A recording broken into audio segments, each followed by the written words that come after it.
인사 한번 할게요. 응? 일어나. 안녕하세요. 안녕하세요. 인사 한번. 안녕하세요. 해. 꽃받침하고. 꽃받침 예쁘다. 사랑해요. 사랑해요. 뽀뽀하고. 뽀뽀. 안녕겠대요 하고 말하고. 에이, 우리 엘림이 인사였습니다. 자, 조심히 내려가시고요. 자, 이제 시작하도록 하겠습니다. 우리 막내딸 우리 엘림이. 와, 진짜 미쳤다. 엘림 무슨 일이야. 우리 혜은님 오셨고요. 나천지호야 귀여워 인사해 주셨습니다. 우리 어저께 시간 통해 가지고 우리 함께 나눴던 것은 배드 뉴스, 그 나쁜 소식이 무엇인지를 함께 우리가 묵상하는 시간 되었습니다. 여러분, 우리가 말씀 공부 통해 가지고 일과 통해서 배운 것이 무엇입니까? 자, 나쁜 소식 뭡니까? 우리 인생 끝없이 죄악되다라는 것을 함께 나누었고요. 그 죄의 삭은 사망이다. 죄의 결과는 사망이다. 우리 인생 가운데 주어진 결론은 죽음 말고는 답이 없다라는 것이 우리의 삶 가운데 주어진 삶의 결론이 되는 것입니다. 그런데 이 죽어질 수밖에 없는 우리 삶 가운데 복음의 소식이 들어온 것입니다. 그것이 십자가의 은혜인 것인데, 우리 오늘 복음이 무엇인지, 우리가 왜 복음을 우리에게 왜 예수 그리스도의 십자가의 사랑과 은혜가 복음이 되는지 함께 말씀 통해서 알아가는 시간 되었으면 좋겠습니다. 자, 요한복음 3장 16절의 말씀 제가 읽어드리겠습니다. 요한복음 3장 16절 말씀입니다. 자, 하나님이 세상을 이처럼 사랑하사 독생자를 주셨으니 이는 저를 믿는 자마다 멸망치 않고 영생을 얻게 하려 하심이니라. 말씀을 기록하고 있습니다. 여러분, 왜 예수님만이 우리를 구원하실 수 있는 분이 되십니까? 왜 예수님만이, 왜 유일한 길이 되는 것입니까? 이것을요, 오늘 말씀 통해서 함께 알아가려고 합니다. 자, 먼저 살펴보기 원하는 것은요, 요한복음 1장의 말씀, 요한복음 1장 1절에서 14절의 말씀을 제가 한번 요거를 간략하게 정리하고 넘어가도록 하겠습니다. 자, 요한복음 1장의 말씀 보시면요, 시작이 뭐냐면 1장 1절 가운데 태초에 말씀이 있었다라고 시작합니다. 근데 이 말씀이 하나님과 함께 계셨다. 이 말씀은 무엇입니까? 곧 하나님이다 라고 말씀을 기록하는 것입니다. 자, 무엇입니까? 말씀. 이 말씀 가운데 되어진 일이 뭐냐면 창세기 1장 1절의 말씀 보시면요, 자, 이 말씀이 뭔지 분명하게 기록되고 있는 것이 창세기 1장 1절에서 3절까지 말씀인데요. 태초에 하나님이 천지를 창조하셨는데 그 시작을 다 가만히 보시면요, 죄악됨이 가득하고 흑암이 있고요, 공허함이 있고요, 사망과 깊음 위에 수면 위에 운행하시니라. 이 죽음 가운데 되어진 일들이 뭐냐면 하나님께서 빛이 있으라 라고 말씀하십니다. 이 빛이 무엇입니까? 곧 예수 그리스도, 우리 하나님이 빛이다 라는 것입니다. 그러면 요한복음 1장 방금 전까지 아내가 옆에 있었는데 제가 지금 말이 엄청 꼬여요. 아내랑 제가 성경 공부하면 뭐가 안 되더라고요. 아내랑 예전에 1대1로 제가 성경 공부한 적이 있었는데 제가 무슨 소리 하는지도 모르겠고, 아내도 전달도 안 되고, 아내가 옆에 있으면 제가 성경 공부 진행이 안 돼요. 그래서 아내한테 제가 사인을 줘서 좀 가달라고 했어요. 제 옆에 앉아있으니까 너무 부담스러워가지고 제가 무슨 말 하는지 모르겠어요. 자, 다시 한번 정신 차리고 마음을 가다듬고 한번 가봅시다. 자, 요한복음 1장의 말씀 가운데 기록된 게 뭐냐면요, 말씀 대신 주님이 이 땅 가운데 임하시는데 이 말씀이 뭐냐? 곧 빛이다. 빛이 이 땅 가운데 임했다. 그런데요, 이 빛이요, 하나님이 이 땅을 창조하시고 지으시고 이 모든 천지 만물을 완성하셨는데 그 가운데 빛으로 오셨다. 그런데요, 이 천지 만물을 창조한 그 창조 가운데 인간은 죄악되다라는 것입니다. 인간이 어둠이기 때문에요, 이 빛이 비춰진 것을 너무 부담스러워하고 불편해하는 것입니다. 그래서요, 창조주 하나님이 이 땅 가운데 빛으로 오셨지만 인간이요, 이 하나님을, 예수님을 배척하고 부정해버리고 싫다 그러고 쫓아내버린 것입니다. 그것이요, 우리의 삶에, 우리의 영적인 이 죽음이 위로부터 도래했다라는 것입니다. 그래서 이 빛에 대한 증언, 가운데요 세례자 요한이 등장합니다. 이 세례자 요한이 등장해서 하는 것이 뭐냐면요, 이 어둠 가득한 죄악된 세상 가운데 빛을 계속해서 계시하는 것입니다. 우리 하나님만이 빛이다, 예수님만이 빛이다, 이 빛을 믿어야지 우리의 삶 가운데 있는 죄악됨과 어둠이 물러가고 영원한 생명을, 천국을 누릴 수 있다는 것을 증언한 것이요, 이 세례자 요한의 증언입니다. 그런데 14절의 말씀, 요한복음 1장 14절의 말씀을 보시면요, 말씀이 육신이 되어서 우리 가운데 거하심에 우리가 그의 영광을 보니 아버지의 독생자의 영광이요 은혜와 진리가 충만하더라. 자, 14절의 말씀이 무엇이냐면요, 이 말씀이 육신이 되어서, 말씀은 무엇입니까? 하나님입니다. 조물주, 창조주입니다. 창조주 되시는 하나님께서요, 이 땅 가운데 육신의 몸을 입고 오셨다. 빛으로 이 땅 가운데 오신 그 독생자 예수 그리스도를 기록하고 있는 것입니다. 그래서 요한복음 1장 말씀에 기록한 것은 뭐냐면요, 죄악된 우리가 주님을 배척하고 그 관계의 깨어짐을 설명하는 것이고, 그 가운데 주님 예수 그리스도 창조주 하나님께서 이 땅 가운데 오셨다라는 것입니다. 자, 이것을 여러분들 이해하시면 되겠고요. 그러면 왜 예수님인지, 왜 예수님만이 우리의 구원자가 되시는지, 유일한 구원자가 되시는지 말씀 통해서 함께 살펴보는 시간 되도록 하겠습니다. 자, 2번 보시면 예수님의 이름의 뜻은 무엇입니까? 라고 되어 있습니다. 자, 2장입니다. 2장의 2번. 예수님의 이름의 뜻은 무엇입니까? 자, 예수, 마태복음 1장 21절의 말씀 보시면 아들을 낳으리니 이름을 예수라 하라. 이는 그가 자기 백성을 저희 죄에서 구원할 자이심이니라 하시니라. 자, 예수 그리스도의 창조 목적은 무엇입니까? 바로 이 땅 가운데 주님을 알지 못하고 무지함으로 그 영원한 생명을 알지 못하는 당신의 백성들, 그 어둠에 속해 있는, 죄에 속해 있는 당신의 백성들을 주님께서 죄에서 구원하시기 위해서 이 땅에 오셨다라는 것이 말씀에 기록되어 있는 것입니다. 자, 그 예수님의 이름이 뭡니까? 그리스도라는 이름입니다. 여러분, 이것은 뭐냐면요, 히브리어로 메시아가요, 기름을 부음받은 자다라는 뜻인데요, 이 메시아라는 이 이름을요, 그리스말로 번역하면요, 크리스도입니다. 그리스도. 동일한 것이죠. 메시아다라는 것입니다. 여러분, 이 뜻은 뭐냐면요, 기름을 부음받은 자다라고 말씀드렸지 않습니까? 메시아는요, 다시 말해서요, 기름 붓는 것은요, 그 당시 시대 가운데 왕과 제사장과 그리고 선지자의 가운데 이 부어진 것이 기름입니다. 이 기름 부음 받은 목적은 무엇입니까? 바로 구분시키는 것입니다. 구별시켜버린 것입니다.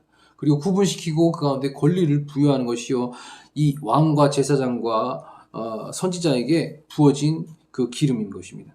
자, 다시 말해서 이 기름 부은 자다, 그리스도라는 그 이름의 뜻은 무엇이냐면은 거룩함으로 기름 부음 받은, 거룩함으로 구별된 사람이라는 뜻인 것입니다. 그래서 메시아는 이 땅 가운데 자기 백성을 죄에서 구원하기에 합당한 특별한 그 사명을 띠고 이 땅에 오신 분이다라는 의미를 갖고 있겠습니다. 자, 예수님은 이 세상에 무엇으로 오셨습니까? 자, 3번입니다. 예수님은 하나님이 보내신 유일한 구원자가 되신다라는 것입니다. 요한복음 14장 6절의 말씀을 제가 읽어드리겠습니다. 여러분이 교재 통해서 이거 보시고 함께 따라오시면 되겠습니다. 요한복음 14장 6절의 말씀을 제가 읽어드리겠습니다. 예수께서 가라사대 내가 곧 길이요 진리요 생명이니 나로 말미암지 않고는 아버지께로 올 자가 없느니라.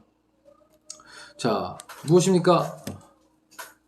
예수님께서 말씀하셨습니다. 주님만이 길이고 진리고 생명이기 때문에 예수 그리스도로 말미암지 않고는 이 우리 가운데 주어진 결과 뭡니까? 사망, 죽음. 여기서 회복을 경험하고 구원을 경험하고 영원한 생명 가운데 이를 자가 없다. 아버지께로 나아갈 자가 없다라는 것입니다. 자, 그렇기 때문에요, 오직 예수님을 통해서만이 영원한 생명의 그 길이 있다라는 것입니다. 자, 저희 집이 사택이 교회 바로 옆에 있지 않습니까? 여기 이제 택배 기사님이나 뭐 배달 기사님 오시면요, 그 방문하는 그것이 다릅니다. 쿠팡맨들이 오실 때마다 한 분은 저기 주차장 쪽으로 들어오신 분이 있고요, 또 한 분은 왼쪽에 보면 또 대문이 하나 있어요. 여기로 이제 오셔가지고 문을 두드리신 분이 있어요. 그래서 저희가 막 두드리고 연락 주시면은 거기 가서 만나게 되는데, 그런데 저희 집에 들어오는 길은 딱 하나입니다. 현관문 열어야지 들어올 수 있다. 여러분, 많은 이 신도 좋은 신이고 저 신도 착한 신이고 우리 이것도 믿고 저것도 믿고 다 믿으면 되지 않냐. 야, 여기 대문까지 들어온 건 다 들어오는데요, 집안에 저를 만나기 위해서 불러내서 제가 나가면은 이쪽으로도 문으로 들어와도 만나고요. 주차장 쪽으로 들어와도 만나지만 저희 집에 들어오는 거는 이 현관문을 열어야지만 들어올 수 있다라는 것입니다. 창문도 있지 않냐? 창문으로 들어오면 다 도둑놈이죠.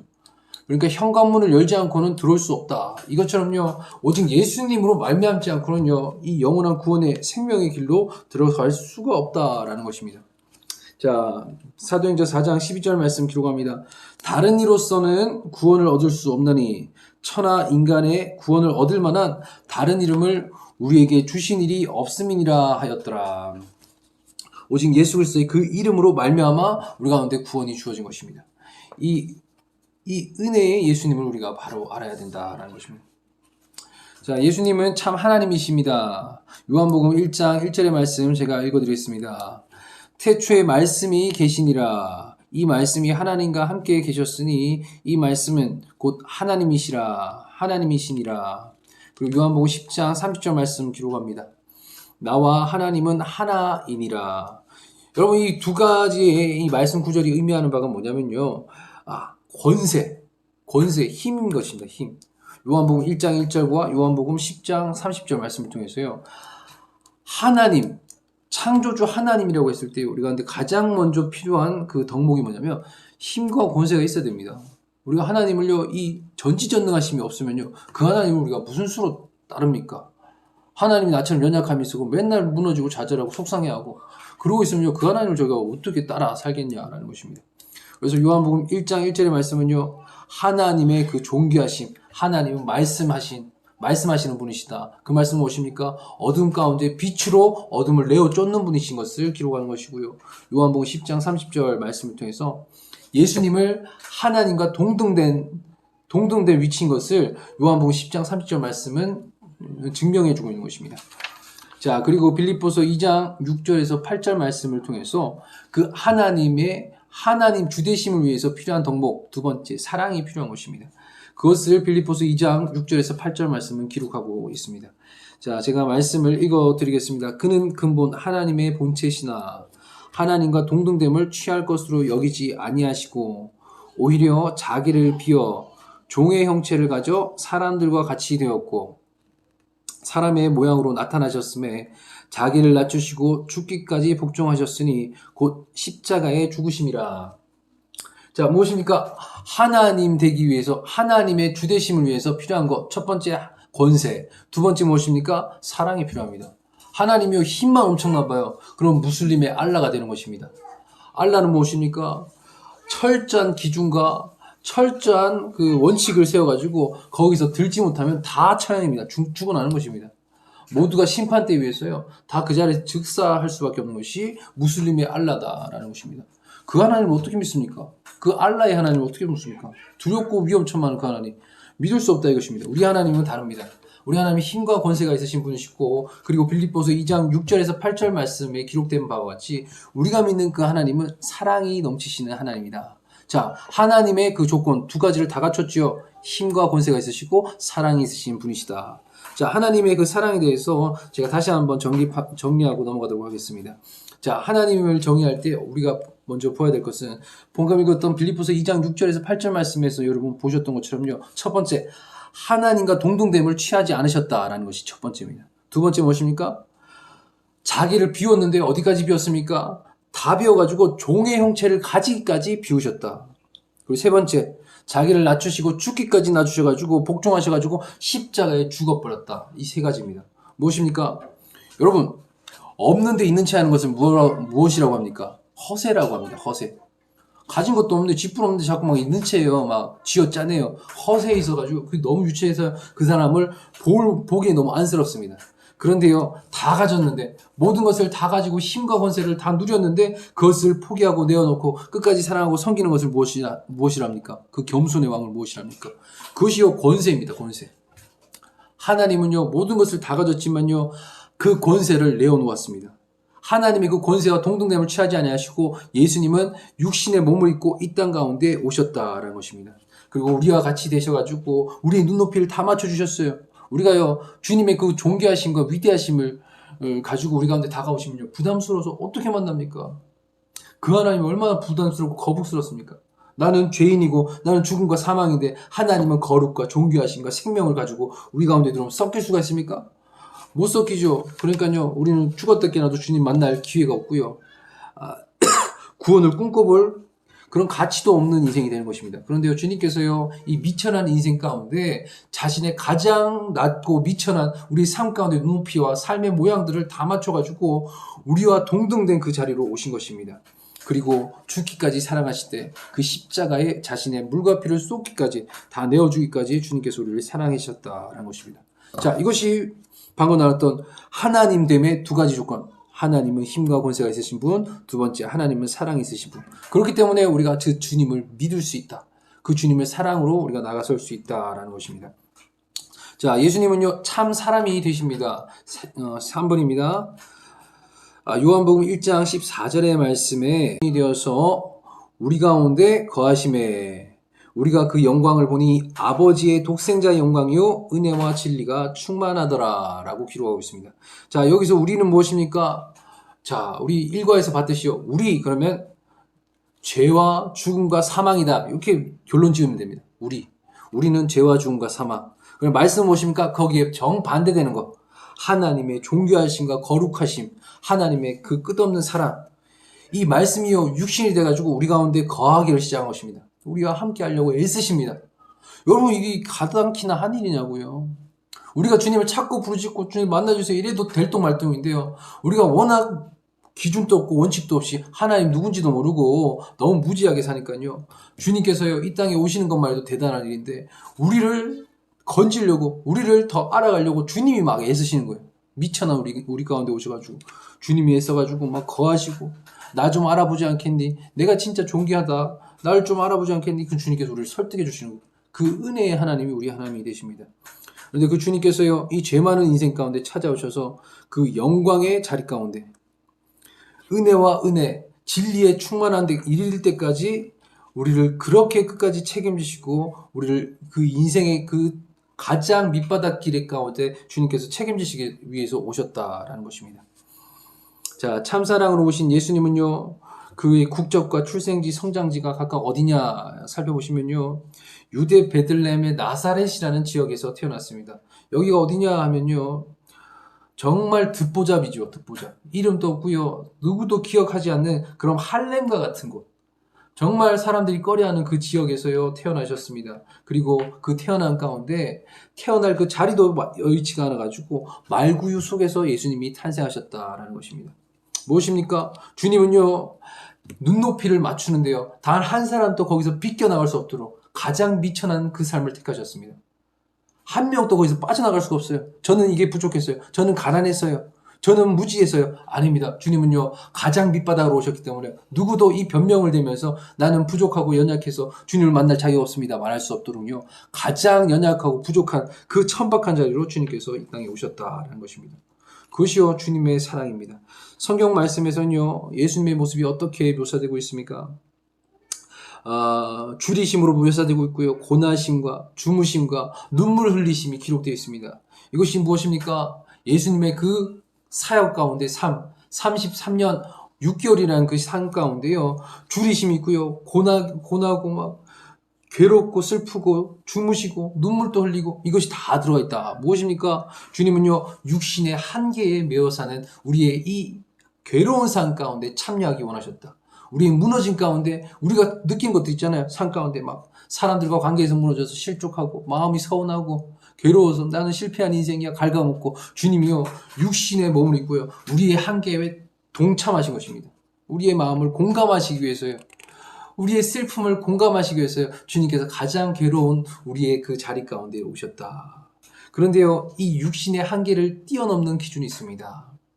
예수님의 삶이요 그냥 성육신을 입고 우리와 함께 그냥 괴로웠다, 우리의 슬픔을 공감하셨다, 참여하셨다, 이것으로 그치면요 그 하나님을 믿을 이유가 없죠. 우리가 동일한데 뭐 믿을 건덕지가 어디 있습니까? 이것을 초월하는 기준이 하나 있습니다. 그것은 무엇입니까? 우리가 믿는 예수님은요 육신의 몸을 입고 우리와 동일한 그 괴로운 삶을 사셨지만 그 주님은 죄가 없으시다라는 사실입니다. 자, 그것을 함께 살펴보시겠습니다. 마태복음 1장 20절에서 23절까지의 말씀을 기록하기를요, 예수님의 성육신을 기록하고 있습니다. 예수님의 초자연적인 탄생과 그리고 그 초자연적인 삶의 그 방향과 걸음들을 기록하고 있습니다. 자, 제가 간략하게 설명드리겠습니다. 예수님은요, 잉태되었습니다. 어떻게 잉태되었습니까? 이 마태복음 1장 20절, 23절 말씀을 보면요, 성령으로 잉태되었다라고 기록하고 있습니다. 그리고요, 그 잉태됨 가운데요, 그 아들의 이름을 예수라라고 지어주셨습니다. 성령님이 안내 다 해주셨습니다. 성령 하나님이 다 개입해 주셨습니다. 그 인생, 그 예수님을 탄생하게끔 허락해 주셨고, 그의 이름까지도 명명해 주셨다. 그 이름의 뜻은 무엇입니까? 자기 백성을 죄에서 구원할 자다라는 그 목적을 따라서 이 땅 가운데 예수라는 그 이름을 가지고 태어나셨다라는 것입니다. 여러분, 시작부터요, 예수님의 삶의 목적과 이유가 너무 분명합니다. 그의 출생지를 통해서 말구유에서 나신 그 예수님, 낮은 자의 자리, 그 천박한 그 죄악된 육신의 자리 가운데, 한계 가득한 그 인생의 가운데 오신 그 주님의 목적 단 하나, 다른 것이 아닙니다. 죄악에 빠져있는 우리 인생을 구원하시기 위해서 주님은 흠없는 모습 그대로, 죄악되지 않는 그 완전함 그대로 이 땅 가운데 오셨다라는 것입니다. 자, 처녀가 잉태하여 아들을 낳을 것이요 그의 이름은 임마누엘이라 하라. 말씀해요. 이전에 구약 말씀 가운데 이미 이 임마누엘의 예수 그리스도의 탄생을 기록하고 있다라는 것입니다. 자, 처녀의 잉태하심을 통해서 낳은 아들의 이름 임마누엘 뜻이 무엇입니까?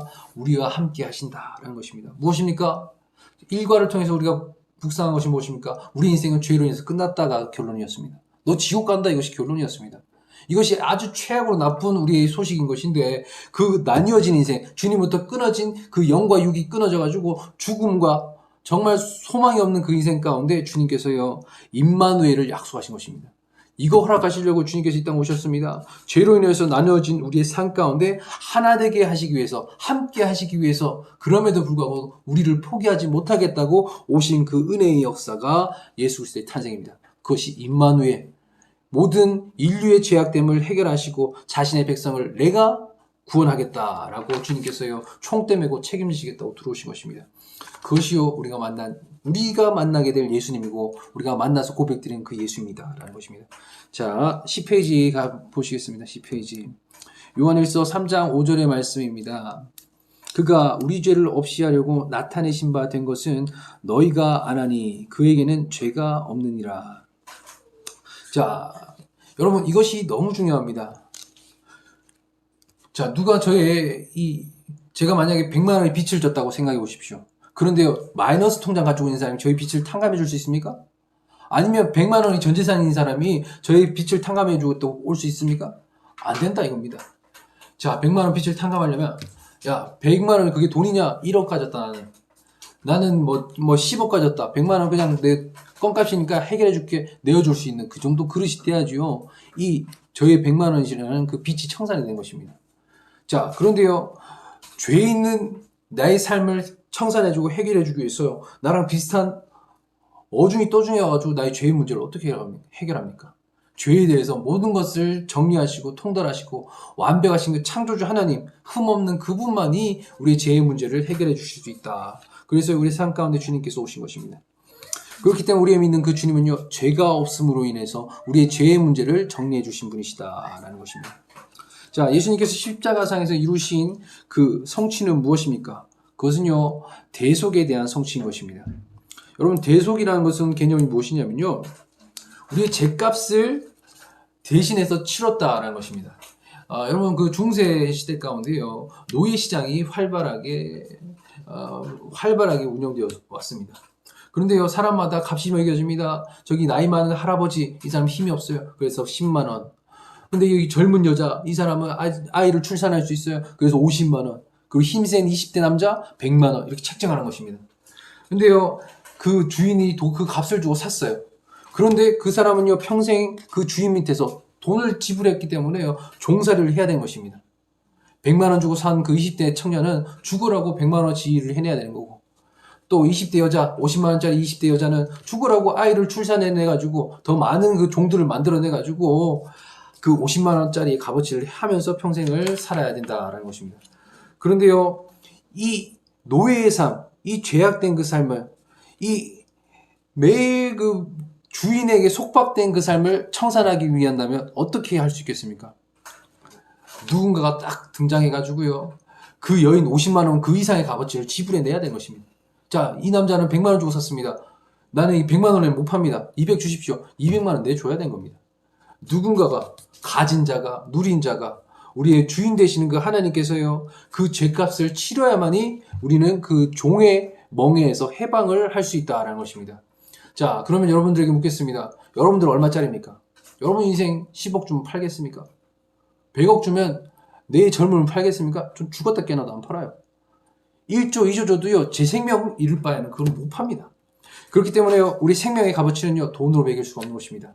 우리의 생명의 값어치는요, 오직 생명으로만 그 값이 매겨진다는 것입니다. 그래서요, 돈으로도 세상의 그 무엇던 권력과 힘으로도 해결할 수 없는 우리의 삶의 문제 가운데요, 주님께서 우리의 생명 값어치를 살기 위해서 자신이 대속제물로 우리 가운데 값어치를 지불하신 것이 예수 그리스도의 희생이다. 주님이요, 우리의 그 보잘것없는 그 인생을 살려놓기 위해서요, 자신의 하나뿐인 그 전부인 예수 그리스도를 다 내어주고 우리 생명 하나 살려놓은 것입니다.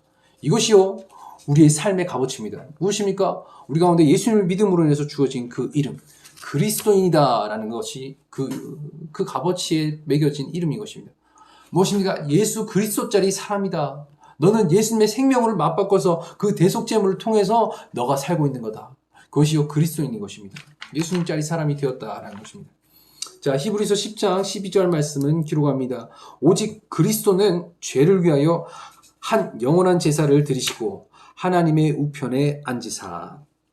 자, 고린도후서 5장 21절 말씀입니다. 하나님이 죄를 알지도 못하신 자로 우리를 대신하여 죄를 삼으신 것은 우리로 하여금 저희 안에서 하나님의 의가 되게 하려 하심이라. 여러분, 이것이요 대속의 가치다라는 것입니다. 여러분, 십자가의 필연성은요, 하나님의 공의와 사랑의 성품인 것입니다. 피 흘림이 없으면 사함이 없습니다. 여러분, 십자가에 고통이 없습니까? 가짜입니다. 십자가 가볍습니까? 우리 삶 영역 가운데 제자로 살기를 원하는데 십자가를 지는 것이 제자의 삶 아닙니까? 근데 그 삶이 가볍습니까? 가짜입니다.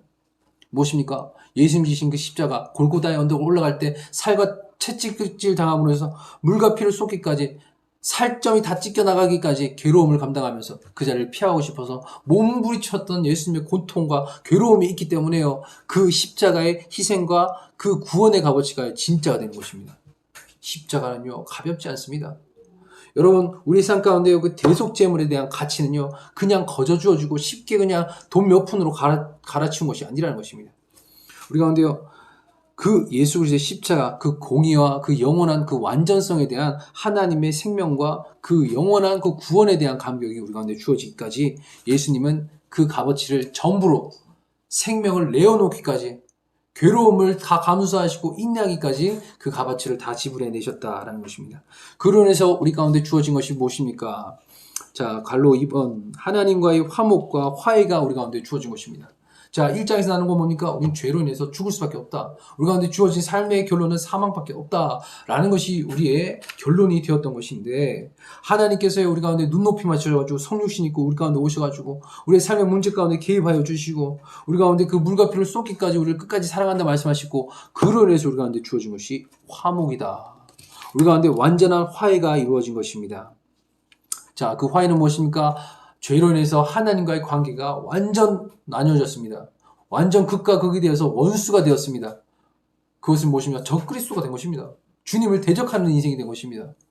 내가 최고고 내 삶의 주인은 나고 하나님을 무시하고 하나님을 알기로 우습게 알고 이렇게 살았던 우리의 죄악된 인생 가운데요, 주님과의 하나님과의 완전한 소통과 화해가 이루어져서요, 우리가 하나됨을 허락받았다라는 것입니다. 자, 로마서 3장 25절 말씀은 기록합니다. 이 예수를 하나님이 그의 피로 인하여 믿음으로 말미암아 화목 제물로 세우셨으니 라고 말씀을 기록합니다. 자, 예수님이 행하신 것이 뭡니까? 물과 피를 다 쏟은 것입니다. 자, 우리는 무엇을 믿습니까? 물과 피를 다 쏟기까지 우리를 사랑하신 그 흠없으시고 완전하신 하나님의 은혜와 사랑을 우리는 믿습니다. 자, 피 플러스 믿음, 그것은요, 화목인 것입니다. 주님의 희생에 대해서 그 물과 피를 다 쏟으신 주님의 끝없는 사랑을 믿는 자 가운데 주어진 것이 화목을 이루어진다. 완전한 화해가 이루어진다라는 것입니다. 자, 골로새서 1장 20절 말씀을 기록합니다. 그의 십자가의 피로 화평을 이루사 만물 곧 땅에 있는 것들이나 하늘에 있는 것들을 그로 말미암아 자기가 화목해 되기를 기뻐하심이니라. 자, 무엇입니까? 우리 가운데 그 화목이 어디서 이루어졌습니까? 십자가의 피로 말미암아서 화목이 이루어졌다. 자, 우리 가운데 화목으로 인해서 주어진 것이 뭡니까? 참된 기쁨과 참된 그 감격이 우리 가운데 회복되어졌다라는 것입니다. 자, 에베소서 3장 12절 말씀 기록합니다. 우리가 그 안에서 그를 믿음으로 말미암아 담대함과 하나님께 당당히 나아감을 얻었느니라. 제가요, 이전에 아버지랑 한번 싸운 적이 있었어요. 싸우고 나서 후회를 했죠. 아버지한테 내가 정말 실수했구나. 아버지한테 용서를 구해야 될 텐데. 그런데요, 시간이 지났어요. 한 달 지났어요. 2달이 지났어요. 그러면서요, 사과해야 될 그 타이밍을 놓쳐버렸어요. 그러면서 제 마음에 이 무거운 짐이 하나 생긴 거죠. 아버지께 내가 정말 죄인이구나. 그런데 아버지께 나아가려니까 제가 면이 안 써요. 체면이 없어요. 너무 죄스러워서 아버지 찾아갈 제가 염치가 없는 거예요. 그래서 혼자 끙끙 앓고 있었던 거죠. 자, 근데 그 가운데 저희 어머니가 개입해 주셨어요. 효서가 너희 아버지가 너 오기를 기다리고 있다. 너가 무슨 잘못을 해도 너 그래도 아버지 아니냐. 너 그래도 네가 우리 아들 아니냐. 아버지가 용서 못 해줄 게 어디냐. 효서가 빨리 다음 주 월요일 날 사역 끝나고 쉬는 날이지 않냐. 어서 와서 아버지한테 잘못했어요. 무릎 꿇고 사과해라. 그럼 아버지가 용서해 준다. 지금 마음의 준비가 다 됐다. 어머니가 전화해서 다 알려주셨어요. 그래서요, 제가 그 전화 끊고요. 그 다음날 바로 가서 아버지 찾아뵙고, 아버지 죄송합니다. 제가 정말 죽을 죄 졌습니다. 아버지 한 번만 용서해 주세요. 이렇게 한 거예요. 무엇입니까? 그 중간에 화해자의 역할을 하는 예수님이 필요하다. 예수님이 우리 가운데 중간자의 역할을 통해서요, 우리 가운데 모든 그 죄의 영역들을 다 무너뜨리고, 우리 가운데 주님께 나아가게 부족해서 죄스러웠던 그 마음들을 다 이것들을 정리해버리고, 그리고요, 당당하게 나아갈 수 있도록 해주셨습니다. 예수님이 하신 십자가의 그 사랑 무엇입니까? 내가 너의 모든 죄가를 해결했다. 내가 너의 모든 죄의 문제를 도말했다. 그러니까 주님 앞에 당당하게 나갈 수 있다라는 우리의 그 모든 괴로움과 슬픔의 영역들을요, 해결하고 주님 앞에 하나됨을 향해서 우리가 담력을 얻어서 달려갈 수 있도록 엔진 모터를 달아줬다라는 것입니다. 여러분, 모터 안 달았으면요, 평생 가도 주님 못 만나요. 하나님 앞에 무슨 수로 나갑니까? 우린 죄악 저 끝에 있고, 하나님은 거룩, 하나님은 완벽하심 저 끝에 있는데, 해와 이 동과 서가 끝과 극에 있잖아요. 해가 떴다가 지는 게 완전 극과 극에 있잖아요. 그것처럼요, 우리의 죄가 그렇습니다. 저 극과 극에 있어가지고 하나님께 다가설 수가 없는 것이 우리 인생인데요.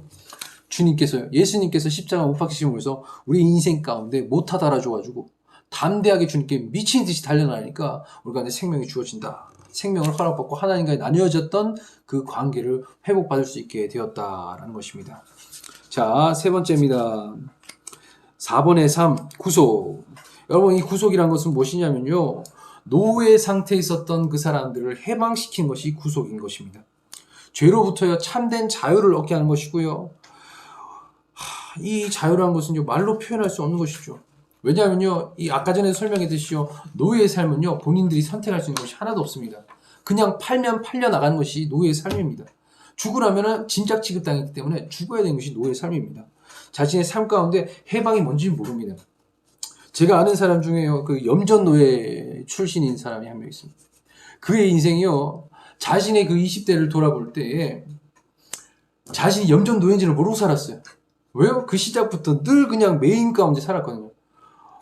늘 그냥 뭐 시키는 대로 하고 그냥 종처럼 살았어요. 이거 해라 그럼 이거 하고, 저거 해라 그럼 저거 해라, 죽은 척 해라 그럼 죽은 척 하고 있고, 이렇게 생각을 못하는 거예요. 사람이 분별력이 거기서 떨어진 겁니다. 그래서 매일 그냥 끌려다니는 그 삶을 살았기 때문에요, 그 20대가 통째로 날아갔습니다. 그리고 나서 정신 차리고 보니까 뭡니까? 야, 내가 속았구나. 내 인생 20대의 그 귀하고 소중한 인생을 통째로 날렸구나. 그것을 깨닫는 순간 늦었다 이겁니다. 염전노예로 20대 다 날리면 무슨 소용이 있습니까? 분간을 못하는 그의 삶 가운데요, 해방이 시작되었다. 뭡니까? 그 염전노예인 것을 깨닫고 거기서 탈출하고 나오고 나서 그 상황을 객관적으로 바라보게 되는 거죠. 아, 문제였구나. 그러니까요, 그 삶 가운데 진짜 자유가 주어진 것입니다. 노예로 평생을 살았어도 자신이 노예인지도 모르고 그것이 뭐가 문제인지도 모르니까요, 해결이 안 되는 것입니다. 거기서 밖으로 나와야 됩니다. 그 테두리 안에서 나와야지 자신의 문제를 발견하고 자신이 죄되었던 삶을, 종되었던, 노예되었던 삶을 객관적으로 이해하고 이것을 해결할 수 있는 방향도 설정이 되는 것입니다. 자, 우리 가운데 이 죄로부터 자유를 얻기 위해서 우리는 우리의 삶을 먼저 객관화시키고 하나님의 그 크심과 위대하신 가운데 붙들고 나아가는 그 은혜가 필요하다. 그 은혜 가운데 주어진 것이 내가 염전 노예였구나. 내가 정말 종으로 살았구나. 내가 매일 그 끌려다니는 삶을 살았구나. 이것을 알게 된다라는 것입니다. 그것을 알 때에 그 가운데 탈출이 이루어지면요. 거기에서 진짜 비로소 자유를 만끽할 수 있다는 것입니다. 염전노예는요. 그 속에서는요. 자유를 줘도 싫다 그래요. 나가면 죽는 줄 알고. 거기서 떨어지면 인생 끝나는 줄 알고 나올 생각을 못한다 이겁니다. 그래서 그 염전노예의 삶 가운데 자꾸 사람들이 찾아간 겁니다. 복지사들이 찾아가가지고 당신 노예입니다. 알려주고. 이거보다 더 좋은 세상이 있습니다. 나오십시오.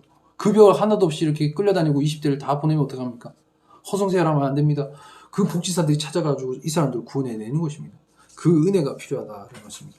자, 예배소서 1장 7절 말씀 기록합니다. 우리가 그리스도 안에서 그의 은혜의 풍성함을 따라 그의 피로 말미암아 구속 곧 죄사함을 받았으니. 자, 우리가 그리스도 안에 있을 때 그의 은혜를 풍성함을 따라서 그의 피를 말미암아서만 우리 가운데 구속이라는 그 죄사함이 주어진다, 허락된다라는 것입니다. 자, 그때 우리 가운데 주어진 것은 무엇입니까? 사단의 종되었던 그 삶 가운데 참된 해방감을 누릴 수 있다라는 것입니다. 요한일서 3장 8절 말씀 기록합니다. 하나님의 아들이 나타나신 것은 마귀의 일을 멸하기 위한 것이다. 아까 예수님의 이 땅에 오신 목적과 이유가 무엇입니까? 예수 그리스도의 이름의 뜻이 무엇입니까? 당신의 죄에 빠져있는 당신의 백성을 구원하기 위해서 주님께서 이 땅 가운데 오셨다. 무엇입니까? 주님의 완전한 개입, 하나님의 완전한 해결, 이것이 우리 삶 가운데 허락되어졌다라는 것입니다. 그리고 주님의 계획, 마귀의 그 세력을 완전히 멸하고 마귀의 계획들을 완전히 파하고 하나님의 그 주권으로 우리의 삶을 바꾸는, 송두리째 바꾸는 것입니다. 주인 바꾸는 것입니다. 결국 신앙생활은. 여러분의 삶의 주인 누구십니까? 하나님이 나의 전부입니다. 나의 주인입니다. 은혜 받을 때 고백드리는데 삶의 영역 가운데 매임이 있고 묶임이 있고 무너짐이 있을 때마다 주인이 맨날 바뀌어요. 어떨 땐 내가 사랑하는 사람이 바뀌기도 하고 내가 사랑하는 사람이 주인이 되기도 하고 내가 좋아하는 물건들이 주인이 되기도 하고 돈이 나의 주인이 되기도 하고 맨날 바뀌는 것이 우리 인생이다. 그 인생 가운데 주님만이 주인입니다라는 이 고백이 바로 세워지는 것, 이것이 참된 해방이다. 이것이 참된 구원의 감격이다라는 것입니다. 그거 만나봐야지, 그것을 알아야지 우리 가운데 참된 해방의 기쁨을 누릴 수 있다라는 것입니다. 히브리서 2장 14절에서 15절 말씀을 기록합니다. 그도 또한 한 모양으로 혈육에 함께 속하심은 사망으로 말미암아 사망의 세력을 잡은 자 곧 마귀를 없이 하시며 또 죽기를 무수함으로 일생에 매여 종노릇하는 모든 자들을 놓아주려 함이니라. 자, 시작부터 끝까지 계속 이 얘기죠. 예수님의 이 땅에 오신 이유와 목적 뭡니까? 예수님이 이 땅 가운데 하신 사역들 뭡니까? 딱 하나입니다. 종되었던 그들을, 죄의 종되었고 사망의 종되었고 죽음의 종되었던 우리의 삶을 해결해 주시기 원하신다. 여러분, 그래서 어저께 1단원 나눌 때 계속 나눴던 거면 여러분이 철저히 죄인된 걸 안다면 주님이 필요해진다 이겁니다. 내가 뭐 죄에 있어도 되고 내가 죄인인 것 같기도 하고 아닌 것 같기도 하고 이 정도는 괜찮은 것 같고 그래가지고는요 주님 못 만나요. 내가 철저히 죄인이고 이 죄를 해결할 능력이 없구나. 어떡하냐 이 고민하다가 주님 만난다라는 것입니다. 심령이 가난한 자는 복이 있다란 말이 그 때문인 것입니다. 심령이 가난하면요 그 가난한 심령 가운데 천국이 저의 것임이랍니다. 뭡니까? 천국 말고는 붙들 게 없거든요. 세상의 소망도 자랑도 그 사람에게 그 가난한 심령 가운데 체험을 못 줬거든요. 그러니까요, 그 가랍고 괴로운 그 마음 가운데 천국만이 소망이 되고 천국만이 전부가 되기 때문에 그 괴로운 마음을 가진 그 사람 가운데 천국을 소유하게 된다는 것입니다. 자, 여러분 가운데 이 마음이 있으십니까? 정말 죄로 인해서 주님 안 만나면 내 인생이 살아갈 수가 없겠구나. 이 갈급한 간절한 마음이 있냐라는 것입니다. 그것이 우리 가운데 필요하다라는 것입니다. 자, 5번 보겠습니다. 예수님의 죽으심과 부활하심의 의미는 무엇입니까? 여러분, 예수님의 죽으심과 그 부활의 의미를 함께 살펴볼 텐데요. 예수님이요, 죽으시고 사흘 만에 부활하셨습니다. 사도행전 1장 3절의 말씀을 보면요. 주님께서 부활하시고요, 사흘 만에 다시 살아나셔가지고 제자들에게 나타나셨습니다. 40일 동안 저에게 보이셨는데 제자들에게 보이신 거죠. 그때 행하신 것이 뭐냐면요. 하나님의 나라의 그 일들을 말씀하셨습니다. 그리고 고린도전서 15장 3절 8절 말씀 보시면요. 사흘 만에 다시 살아나셔서 베드로죠. 베드로에게 자신을 나타내 보이시고요. 12제자에게 그리고 500여 명의 형제에게 자신을 나타내 보이셨습니다. 그리고 야고보에게도 보이셨습니다. 그 후에는 모든 사도에게 만삭되지 못한 그런 4개도 보셨다. 여기서 4개는요, 바울 사도입니다. 바울 사도. 그러니까 예수님은요, 주를 믿는 모든 사람들 가운데 자신의 다시 살아남에 대한 그 구원을 이루셨던 그 생명의 부활을 증명해내셨다라는 것입니다. 자, 2번 보시겠습니다. 하나님의 아들이심을 입증하셨습니다. 주님의 부활하신 이유와 목적이 무엇입니까? 그것은요, 하나님의 아들 되심을 증명하기 위한 것입니다. 로마서 1장 4절의 말씀을 보시겠습니다. 성결의 영으로는 죽은 자 가운데서 부활하여서 능력으로 하나님의 아들로 인정되셨으니 곧 우리 주 예수 그리스도시라. 이것입니다. 주님께서요, 부활하지 않으셨으면요, 우리가 그 주님 믿을 이유가 없는 것입니다. 죽고 끝나버렸어요? 저랑 똑같잖아요. 저도 죽으면 끝나는 인생인데. 그 주님이 부활하지 않으셨으면요, 하나님의 신성은 증명이 안 되는 것입니다. 주님이 다시 부활하신 것은요, 내가 하나님의 아들이다 라고 시작부터 하나님이 이 땅 가운데 오실 때부터 그것을 증명하시고 나셨습니다. 성령으로 잉태되셨고, 그리고 자신의 목적과 이유를 분명히 하고 이 땅 가운데 공생의 기간을 보내셨다라는 것입니다. 그리고 죽음 이후에도 부활하심으로 인해서 자신의 그 신성, 나는 하나님의 그냥 인간의 육신의 몸으로 눈높이 맞춰서 여기 왔지만 가장 천박한 자리로 겸손의 자리로 왔지만 나는 이것이 내 삶의 그 결론이 아니라 내 삶은 선택이었다. 이것은 다 선택이었다. 주님의 그 본래 자리는 뭡니까? 하나님의 아들, 하나님과 동등됨이 원래 나의 자리다. 이것을요 증명하기 위해서요 반전, 죽음 이후에 부활을 통해서 하나님의 신성을 나타내 보셨다라는 것입니다. 자, 예수님은요 죄가 없는 분이십니다. 그래서 우리의 죄사함의 확증을 주기 위해서 부활하신 것입니다. 자, 내가 죄가 없는 거, 죄가 없으니까요 그 죽음에 대한 부분을 무덤을 뚫고 일어나 버린 것입니다. 그것이요 예수님의 사흘 후에 부활하심이 그 목적이 여긴 것입니다. 죄와 죽음과 사망의 문제를 그 권세를 뛰어넘는 거룩한 하나님이시다라는 것이요 증명된 것입니다. 그리고 다시 한번 증명은 무엇입니까? 나의 백성들 건드리지 마라 이겁니다. 내 백성들도 나의 거룩함으로 내가 그들의 모든 죄를 다 사하고 죄의 문제를 내가 다 뛰어넘어 건너버렸으니까 나를 믿는 모든 백성들은 죄에 대해서 다 해결된 자녀들이다. 더 이상 어둠의 권세들아 귀찮게 하지 마라 나의 백성들. 요거를 증명해 주시려고요. 다시 부활하셔서 한마디 한마디 말씀하시면서 정립해 주시는 것입니다. 너는 나의 아들이다. 넌 나의 자녀다. 나의 딸이다. 나의 사랑하는 딸이다. 더 이상 종로로 타지 마라. 넌 죄의 문제 해결됐다. 내가 다 해결했으니까 그거 믿고 살아라 라고 말씀하시고 있어요. 우리 예수님께서 부활하신 것입니다. 자, 고린도전서 15장 17절 말씀입니다. 그리스도께서 다시 사신 것이 없으면 너희의 믿음도 헛되고 너희가 여전히 죄 가운데 있을 것이요 라고 기록합니다.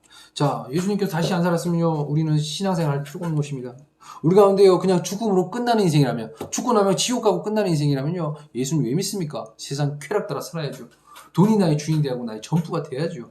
사람들을 내 발밑에 꿇어 엎드리는 것이, 엎드리게끔 하는 것, 이것이 우리 삶의 목적과 이유가, 유일한 목적과 이유가 되어야 마땅한 것입니다. 하지만 우리 삶의 목적과 이유는 무엇입니까? 이 땅에서의 삶은 잠시 잠깐이다. 영원한 천국 본향의 소망을 따라서 살아가는 것이 성도의 삶이다. 그 소망을 따라서요 우리는요 부활하신 예수를 믿는 것입니다. 그 믿음을 말미암아서 우리 가운데 죽음 이후에 완전한 부활, 천국의 그 생명을 얻게 된다는 것입니다. 이 믿음으로 살아가는 것입니다. 자, 우리 4번입니다. 우리 역시 부활하며 영생을 얻게 됨을 확증하셨다. 고린도전서 15장 16절 만일 죽은 자가 다시 사는 것이 없으면 그리스도도 다시 사신 것이 없을 터요. 고린도전서 15장 20절 그러나 이제 그리스도께서 죽은 자 가운데서 다시 살아 잠자는 자들의 첫 열매가 되셨느니라. 주님께서 그 물꼬를 트셨다는 것입니다. 주님께서 영원한 그 잠에서 끝난친 것이 아니라 그 잠을 깨워서 열매가 맺기까지 주님께서 첫 열매가 되셨기 때문에요. 한번 싹을 튀기 시작하면 두 번째 해를 거듭할수록 싹은요 더 폭발적으로 피어나는 것입니다. 열매는 그렇게 튀는 것입니다. 주님께서 아무리 평생을 기다려도 꽃을 피우지 않는 그 꽃나무 가운데 첫 열매를 틔우셨기 때문에요.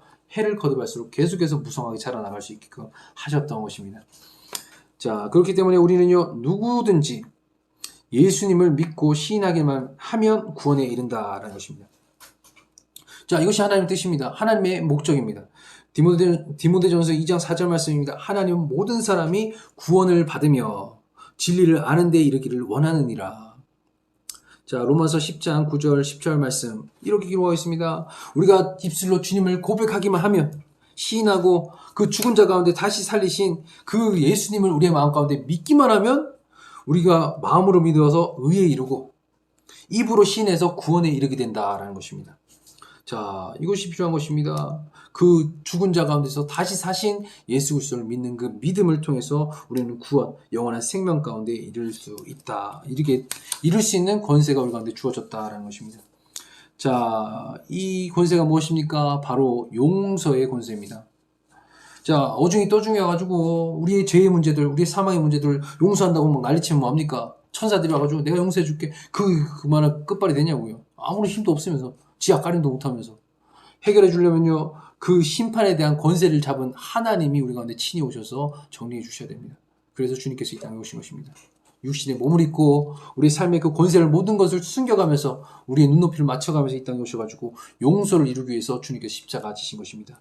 에베소서 1장 7절 말씀은 기록합니다. 우리가 그리스도 안에서 그의 은혜의 풍성함을 따라서 그의 피로 말미암아 구속 곧 죄사함을 받았으니.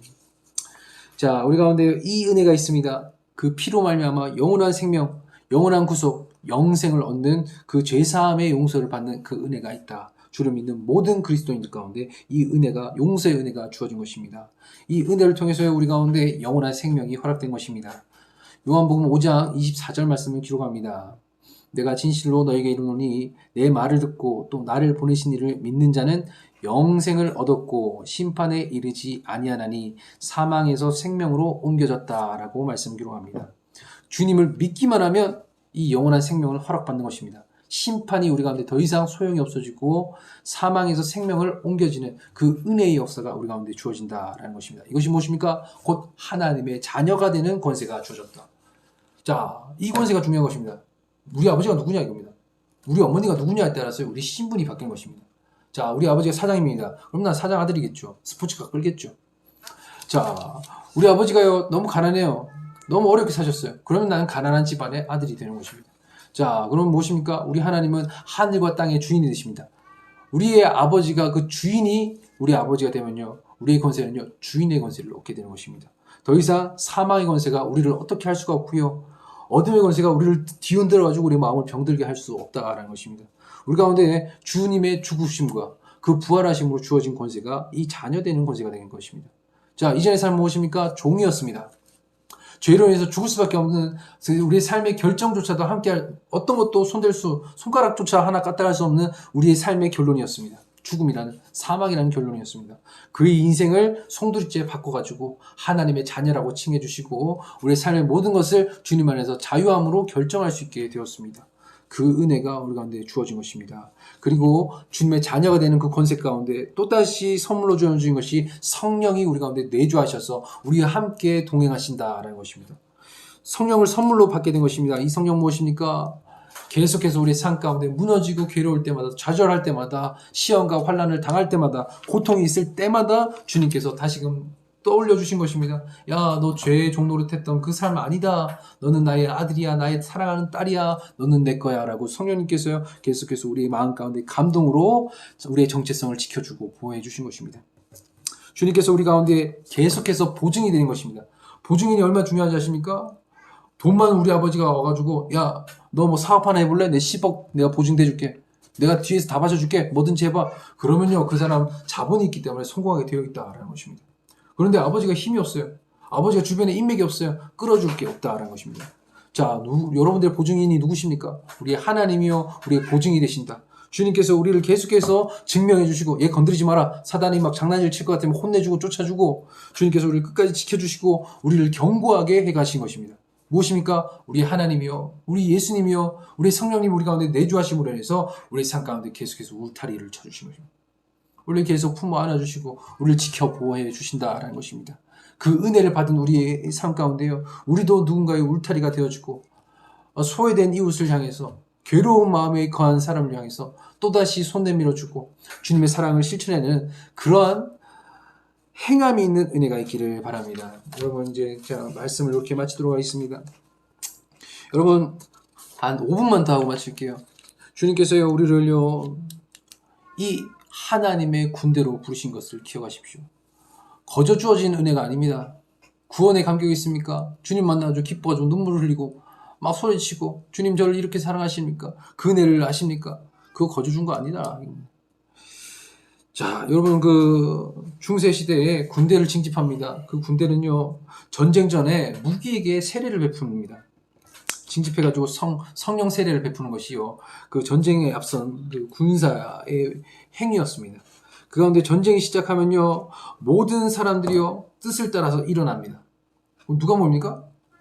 그 전쟁 가운데요 군대가 뭐 있습니까? 전쟁 나면 다 뛰어드는 거죠. 어른 아이 할 거 없이요 곡괭이 들고요 그리고 낫 들고요 톱 들고 막 다 모여드는 것입니다. 도끼 들고. 그러면요 거기다가 세례 주고 당신은 이제부터 군대입니다 라고 파송한 것입니다. 그것이요 군사인 것이고요. 그것이 군대로 징집한 그 군대로 징집되어진 것입니다.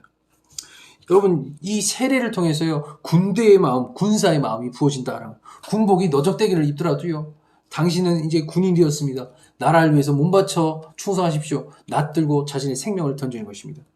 여러분 성령은요 전쟁의 영이십니다. 전사의 영이십니다. 전쟁하시는 하나님이십니다. 주님께서 우리를 군사로 부르신 것을 기억하시기 바랍니다. 여러분 다윗의 전쟁 가운데요 다윗은요 그의 인생의 시작부터 끝까지요 사람들이 눈에 띄는 그때부터요 골리앗 전쟁 이후로요 전쟁을 미친 듯이 했어요.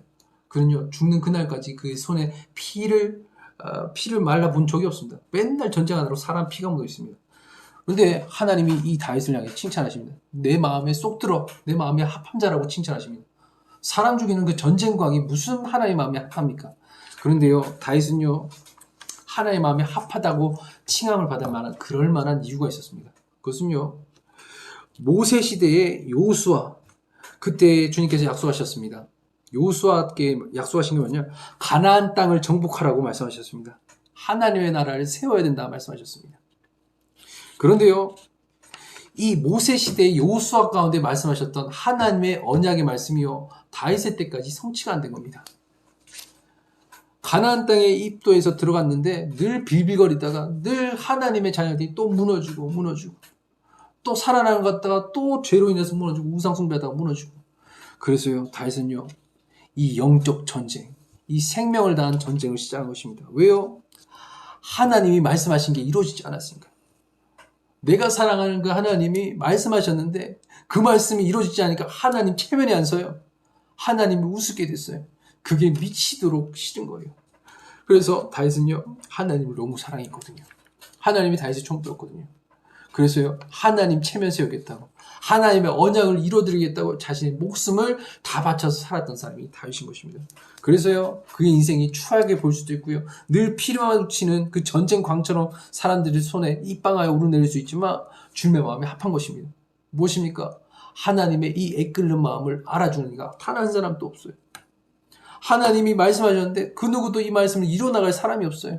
하나님의 이름이 바닥에 길고 하나님의 그 영광이 절절매도 그것을 위해서 애타여서 눈물을 흘리고 주의 영광을 위해서 살겠다고 말하는 사람이 없어요. 다윗은 달랐다고요. 오롯이 자신의 목적과 이유를 따라 산 것이 아니라 하나님의 부르신 뜻을 위해서 하나님의 영광을 위해서 산 사람이 다윗입니다. 그래서요 그는 하나님의 마음에 합하다고 내 마음에 너무 꼭 들어온다고 말씀하신 것입니다. 여러분 오늘날 이 시대 가운데 교회가 무너지고 있습니다. 오늘날 한국교회 가운데 무너짐이 만연합니다. 죄로 인해서요 성범죄가 일어나고요 돈으로 해서 무너지고요 교회의 리더십이 깨어지고요 실패와 좌절이 가득한 오늘의 시대를 살아가고 있다는 것입니다. 누구 한 사람도 이 하나님의 애끓는 마음 복음으로 살아낼 사람이 없다는 것입니다. 하나님의 그 말씀은 이미 선포되어졌는데 그 약속을 이뤄내서 성취할 사람이 없다 이것입니다. 그렇기 때문에요 주님께서는요 우리 가운데 우리의 모습과 형편이 정말 거적대기 걸치고 밭에서 농사 짓다가 아무것도 힘도 없어 보일지라도 우리를 군사로 모으신 것입니다. 칼 차고 방패 차고 군복 차고 이 사람들은요 다 지멋대로 사니까요 쓰지를 못하는 것입니다. 그래서 제멋대로 사는 것 같은 우리 인생들을 다 불러 모셔서 세례를 베푸시고 군대로 우리를 모신 것입니다. 여러분, 이 하나님의 부르심 가운데, 하나님의 이 애끓는 마음 가운데 아멘으로 믿음으로 순종하시는 거룩함으로 구별된 청년 공동체 되기를 원합니다. 여러분, 다윗은요 블레셋과의 그 전투 가운데 분명한 신앙 고백을 드렸습니다. 그의 전쟁은요 골리앗 장수, 골리앗이라는 3m가 되는 거인이 그의 눈앞에 있었습니다. 모든 이스라엘 군대가요 그 장수가 예수님의 이름을 욕하고 하나님의 이름을 욕하고 난리를 치는데요 그 앞에 나서는 사람이 없는 것입니다. 그런데 다윗이요 눈이 뒤집어졌습니다. 자신은 소년이고요 아무 힘도 없어요. 방패도 없고 아무것도 갖춰진 게 없어요. 그런데요 사랑하는 하나님의 이름이 욕먹는 것을 못 견디는 겁니다. 그래서 그것을 그냥 눈 감고 지나갈 수가 없어서 자신의 목숨을 걸어버린 겁니다. 주님의 이름이 욕먹을 바에 내가 죽어버리겠다. 그 뜨거운 열정과 하나님을 향한 사랑 가지고요 그 전쟁 가운데 나아가서 그가 선포합니다. 너희는 칼과 창과 단창으로 내게 나오거니와 나는 만군의 여호와의 이름 곧 내가 모욕하는 이스라엘 군대의 하나님의 이름으로 내게 나아가노라.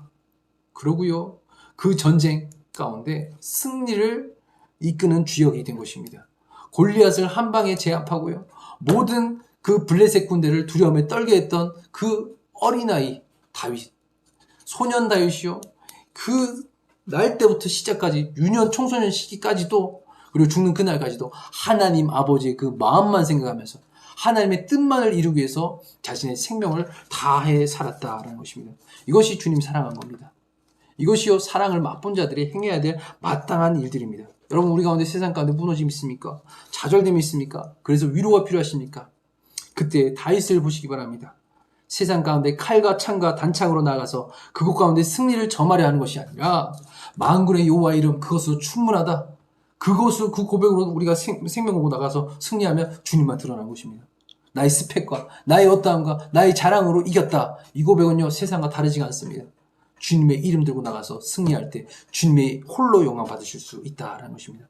우리의 삶의 목적과 부름이 여기 있습니다. 우리가 어저께와 오늘 왜 죄를 공부했고 왜 이 죄인인 우리 인생 가운데 찾아오셔서 영원한 생명을 주신 그 은혜가 무엇인지 그 사랑이 무엇인지 왜 공부했습니까?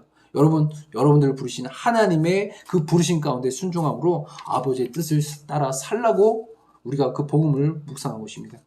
여러분, 오늘의 삶 가운데서도 또 내일의 그 시간 가운데서도 십자가의 도가 세상은 미련하다 말하고 멸망하기 딱 좋다 말하지만 우리는 거기서 주님 만난 거 아닙니까? 거기서 영원한 생명 얻은 거 아닙니까? 세상은 미련하다 말하고 소망 없다 말하는 예수님의 그 죽음 가운데 우리는 영원한 생명을 얻었으니 그 생명으로 사는 것입니다. 그 은혜를 따라서 그 하나님의 능력으로 오늘 또 내일 또 승리를 선포하며 나가시기 바랍니다. 자, 그렇게 오늘의 말씀을 성경 공부를 마치도록 하겠습니다. 여러분, 제가 기도하고 마치도록 하겠습니다. 주님 감사합니다. 우리 삶 가운데 두려움이 있을 수 있습니다. 주님, 괴로움이 있을 수 있습니다. 세상이 너무 무서워서 두려움에 떨고 사로잡힌 자들이 있는 줄 압니다. 그리고 삶에 여의치 않는 상황과 가정들로 인해서 낮은 자존감이 있고요. 무너지고 슬픔으로 인해서 꿇어 엎드려서 일어날 힘이 없어서 내 마음에 병듦이 있어서 주님 괴롭다 말하면서 아무것도 할 수 없어서 두 손 놔버린 내 삶의 절망들이 있는 줄 압니다. 주님, 이 가운데 주님 우리가 함께한다 말씀하십니다. 주님께서 우리를 절대 우리를 홀로 내버려 두지 않는다 말씀하십니다. 고아와 같이 우리를 버려두지 아니하시고 과부와 같이 우리를 포기하지 않는다 말씀하십니다. 주님께서 원수를 혼자 만나도록 두지 않으십니다. 반드시 주님께서 이 전쟁 가운데 함께 하십니다. 세상의 그 전쟁 가운데 삶의 그 영역 가운데 성령 하나님께서 우리를 이끌어 주실 것입니다. 그러니 우리의 마음을 강하게 하고 담대히 해서 약하다 말하면서 돌아서고 쟁기를 들고 뒤돌아보는 것이 아니라 물러서지 아니하고 주님의 영광을 위해서 살기를 원합니다. 은혜 주시옵소서. 주님의 그 크고 위대하신 그 뜻을 이루기 위해서 우리가 삶의 목적을 정하오니 주님 우리를 받아주시고 우리를 사용하여 주시옵소서. 주께서 이 땅 가운데 우리를 보내신 분이 아니십니까? 주님의 뜻대로 살기를 원합니다. 다시 한번 기름 부어주시고 다시 한번 능력 부어주시고 우리의 약한 마음을 추스러서 믿음의 능력으로 담대함을 통해서 주의 명령 따라 말씀에 순종하여 일어나기를 소원하오니 주님 우리 청년공동체 주님 받으시고 사용하여 주시옵소서. 기름 부어 주시옵소서. 십자가의 군대로 거룩한 하나님의 승리로 담대히 기꺼이 이 땅 가운데 나아가서 하나님의 그 영광을 드높이게 하여 주시옵소서. 그렇게 우리 한 사람 한 사람을 사용하시고 받으시고 우리를 통해서 일하시고 완성하시 예수 그리스도의 이름으로 함께 기도합니다. 아멘. 자, 늦은 시간까지 또 감사합니다. 귀한 시간 내어주셨습니다. 자, 오늘 또 편한 밤 드시고요. 그리고 내일과 내일 모레까지 이틀에 걸쳐서 또 남은 시간 또 10시에서 11시까지 그렇게 집중하는 우리 청년 공동체 되었으면 좋겠습니다. 자, 수고하셨습니다. 들어가십시오. 자, 저도 이제 종료하도록 하겠습니다. 아멘, 아멘. 네, 수고하셨습니다. 다들 인사 나눠주셨고요. 자, 저도 이제 유튜브 끄도록 하겠습니다. 내일 10시에 또 만날게요.